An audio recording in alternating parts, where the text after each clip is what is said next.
Snow drifted against the windows of St. Clair's Medical Center, dissolving into glistening trails.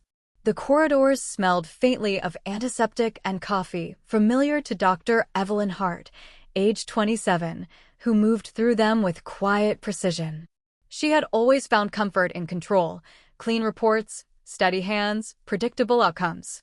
But that evening, something changed. She entered room 214. On the bed sat Lena Morales, 23, painter, dreamer, and recent victim of a reckless fall. Her left wrist was wrapped neatly in gauze, but her eyes, brown, bright, almost defiant, were what struck Evelyn most. "You're the one who stitched me up?"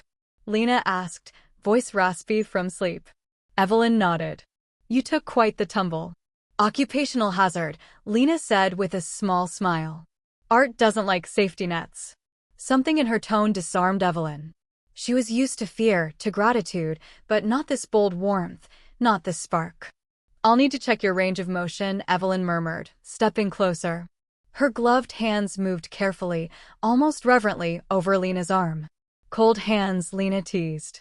Evelyn's lips twitched. "Better than shaky ones." That made Lena laugh softly, a sound that lingered longer than it should have. As Evelyn noted her vitals, Lena tilted her head. "Do you ever paint, Dr. Hart?" Evelyn froze, caught off guard. "No. I prefer things that don't change when you look away." "Maybe that's why you're a doctor," Lena whispered. "To fix what the rest of us break." For a moment, neither spoke. The snow fell harder outside, and Evelyn realized, quite unwillingly, that her heartbeat had lost its rhythm. 2 weeks later, Evelyn's day blurred into routine, patients, charts, endless white light. Until she found the envelope at the nurse's desk. It was hand-delivered. Inside, a folded card. "You once said you prefer things that don't change. Come see something that does." Lena Morales, Friday, 7 p.m., Armitage Gallery. Evelyn almost didn't go. Almost. But that Friday, she stood outside the gallery, breath visible in the cold. The city hummed, lights reflecting in puddles. When she stepped inside, warmth embraced her, music, laughter, the soft glow of lamps. And there, across the room, in a crimson dress and paint-stained earrings, stood Lena. Their eyes met. Something unspoken passed between them, an understanding that what began in antiseptic silence now burned in color. Lena approached slowly. "You came." Evelyn exhaled. "Apparently I did. Do you like it?" "I don't understand it," Evelyn said truthfully. "Good," Lena smiled. "Art isn't meant to be understood. Just felt."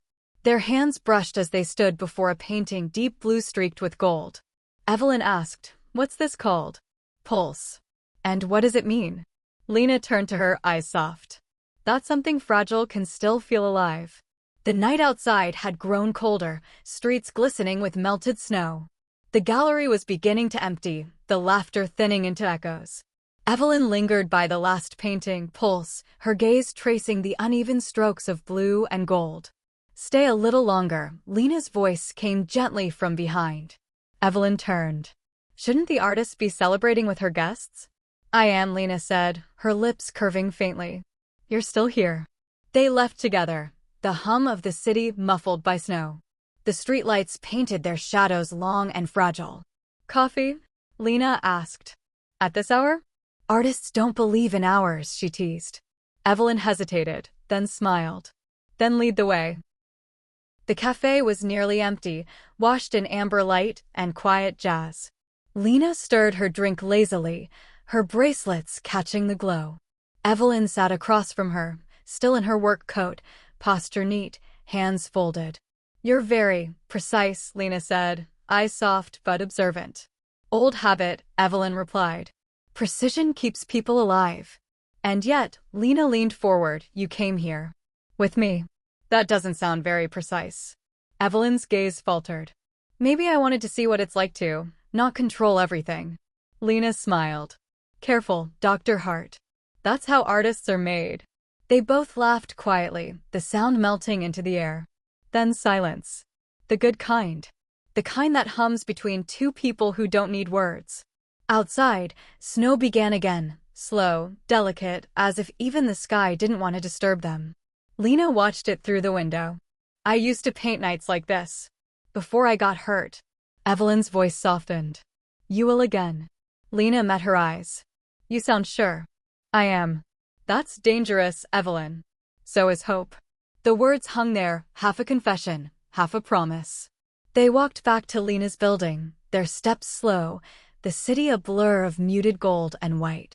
A hush followed them, broken only by the crunch of snow beneath their shoes. At the door, Lena paused. Do you want to come up? Evelyn hesitated, her breath fogging in the air. It's late. It's New York, Lena whispered, smiling softly. It's never late. Inside, her apartment was a world of warmth, paintings, candles, half-finished sketches scattered everywhere. It felt alive in a way hospitals never did. Evelyn took it in quietly, her gaze catching on the small details, brushes in jars, a mug with blue fingerprints, the faint scent of lavender and oil paint. Sorry for the mess, Lena said, lighting a few candles. Evelyn's voice trailed off. It's beautiful. The flame flickered between them, painting their faces in gold. The silence that followed was soft, charged. Lena stepped closer, close enough that Evelyn could feel the heat radiating from her skin. Evelyn, she whispered. You can breathe here. You don't have to hold everything so tightly.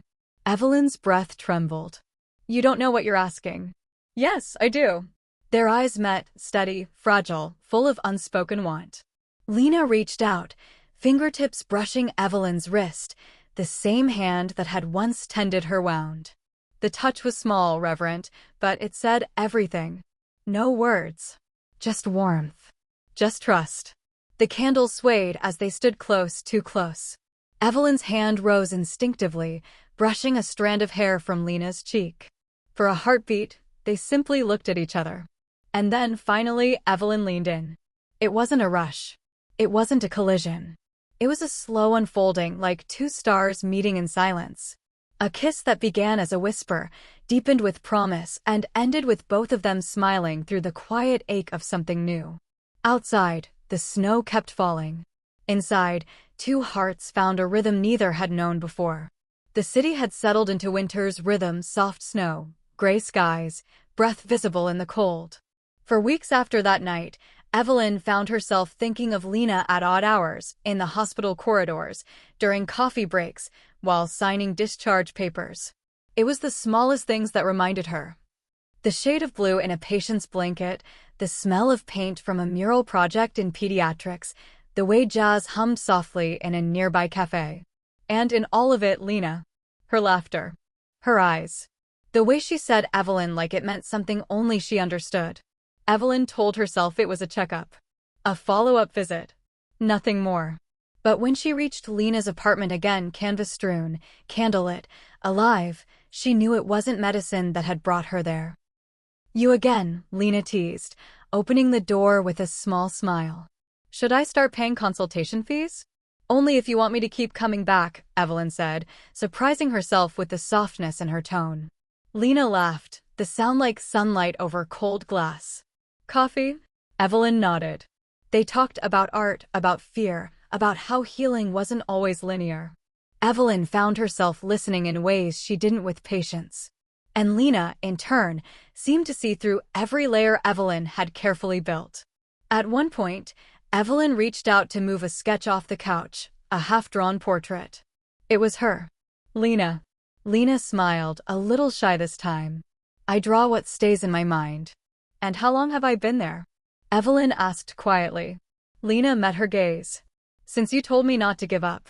The air shifted, something warm, fragile, and new flickered between them. They began seeing each other often.